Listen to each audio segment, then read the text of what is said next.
Well, look who we found. Two Covington characters of great repute. Captain Chris Fisher of the Alleghany County Covington Sheriff's Office, and Thomas Smals, the relatively new Parks and Recreation Director in Covington. Welcome, fellas. Hey, how are you? Very thanks for having me. Chris, you and Thomas, both of you guys have been instrumental in the Youth Day Rodeo project, and it's coming up now on May 4th. Chris, tell us a little bit about it. Well, we've done this since 1997, except for the 2 years with the COVID pandemic. So 2020 and 2021, we did not do it. But we're excited. We've added some new things this year. We've tightened some things up, and we've actually have a magic show. I know Sheriff Moore's pretty excited about that. That'll be the kind of the kickoff this year. And of course, we have a lot of the traditional entertainment with the local area youth dancers that will be here. I think there'll be 3 groups. They'll be here to provide entertainment. And of course, we'll still have all the free food, and we'll still give away a lot of bikes and prizes and different things. And we want to promote bicycle safety as well. Summer's coming. Kids will be getting out of school here before long, and the weather's warming up with the daylight savings time and things. So we know that there will be a lot of kids out and about doing things. So that's why we're here, and we're just excited that we can put it on, and May 4th will be here before you know it. Thomas, Covington Parks and Recreation Department has been a big part of this all along. And one of the coolest things I've noticed over the years is, okay, you really want all the kids from Covington and Alleghany County and Clifton Fords to show up. But you've also said, if you're in the region, you're just part of the Highlands. Come on, you're welcome as well. Absolutely. We've always tried to promote it. Anybody, we love our kids around the area, and we want them all to be a part of it. So if you can get out and come, we want you. We'll take you. You can ask Chris. We have a lot of fun and promote the bike safety, and it's a big hoot. Bath County Parks and Recreation, Yes. They've always been so good to participate. And there's a lot of kids from Hot Springs, Millboro way that come, and also Alleghany County Parks and Recreation. But we've had kids from Cray County, Greenbrier County, Botetourt County, Highland County, Rockbridge.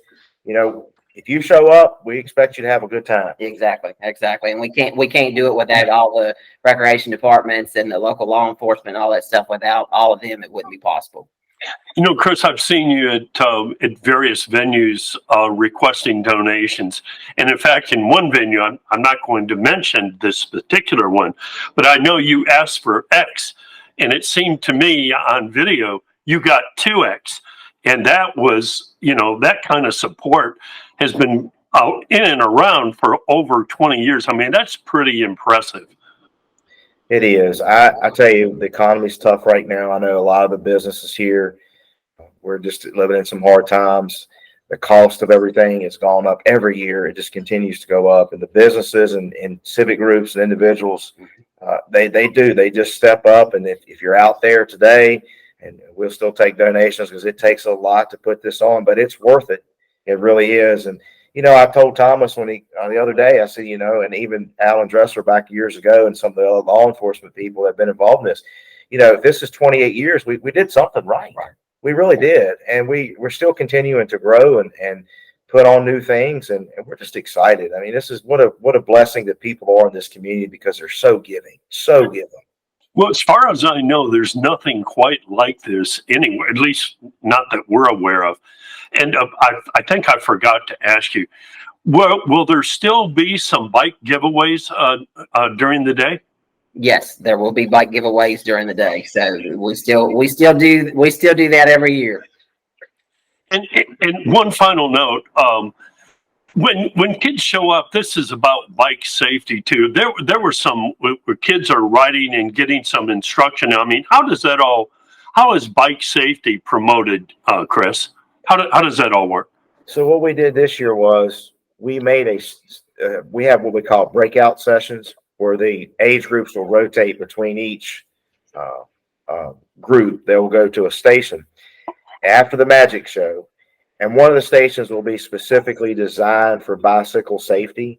That will be the focus. And it'll be the importance of helmets. And, teaching kids about paying attention, wearing bright colored clothes, not being riding at nighttime, with dark clothes and things, because we know that stuff can happen so fast, but we also want, kids to be safe as far as the strangers and things like that. We want to promote those kind of things. So we're actually going to have a separate, about a 25-minute session for each age group.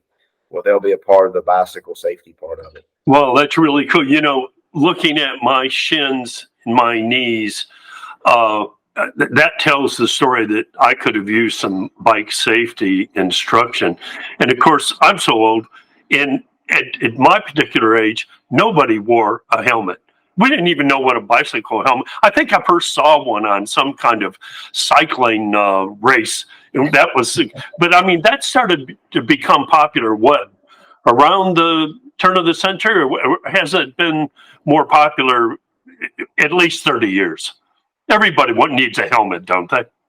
Yes, they do. And we just tell kids, all the time, they're special to us. We don't want something to happen to them. They are our future. And that's the important thing. And being a dad, both of us are dads, and even Matt just came in, Smith, we're all fathers, and you worry about your kids, you worry about all the children, and just to have this event to even kick it off is just give the kids something to do for the day. I mean, it builds that bridge between law enforcement and the community, continues to do that.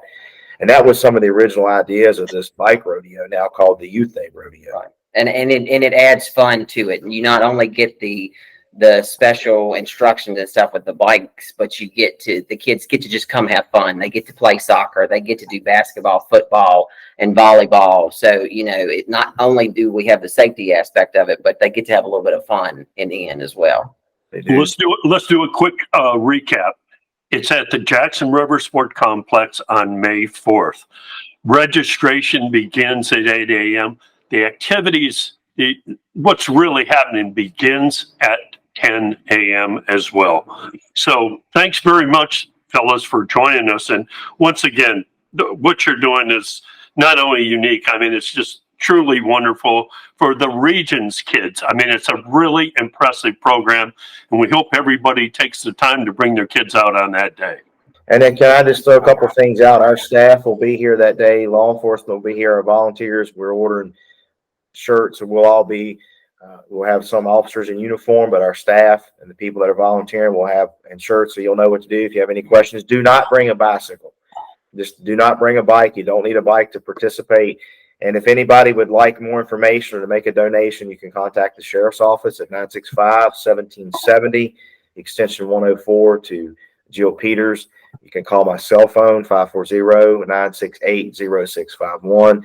If you see one of our deputies or Sheriff Moore out and about, if you want to make a donation, again, we appreciate every little bit helps. It really does.